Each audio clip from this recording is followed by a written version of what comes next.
Pasca banjir bandang, isu sawit menjadi hangat di Indonesia lantaran dianggap sebagai salah satu penyebab kerusakan hutan di Sumatera.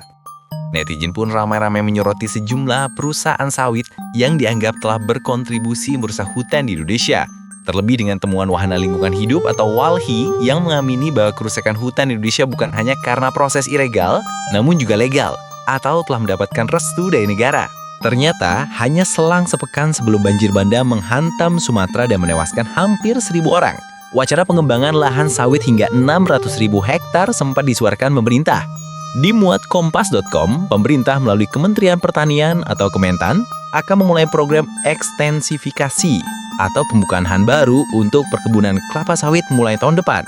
PLT Dirjen Perkebunan Kementan Abdur Rani Angkat mengatakan langkah tersebut menjadi bagian dari strategi jangka panjang untuk mengejar target produksi minyak kelapa sawit sebesar 100 juta ton pada 2045. Rencananya, Indonesia akan membuka kebun sawit baru seluas 600.000 hektar. Sebanyak 400.000 hektar diantaranya merupakan kebun plasma atau sawit rakyat. Adapun proyek ini diarahkan untuk mendukung perluasan kebun plasma rakyat di wilayah Jambi, Sumatera Selatan, Bangka Belitung, Kalbar, Kalimantan Tengah, Kaltara, dan Sulawesi Selatan. Selain itu, pemerintah juga berencana menawarkan 200.000 hektar perkebunan kepada perusahaan negara, yakni PT Agrinas dan Paumko. Namun, Rolling bilang perusahaan swasta dipersilahkan untuk berpartisipasi. Namun, setelah banjir bandang menghantam Sumatera, isu pengembangan 600.000 hektar lahan sawit tenggelam. Belum diketahui apakah program ini masih terus berjalan. Program ini sempat dikritik Kepala Pusat Studi Agraria LRI Sostek IPM University Bayu Eka Yulian. Bayu menilai ekspansi sawit justru menunjukkan Indonesia bergerak mundur dalam konteks keberlanjutan. Menurut dia, perluasan lahan adalah pendekatan lawas ala Orde Baru.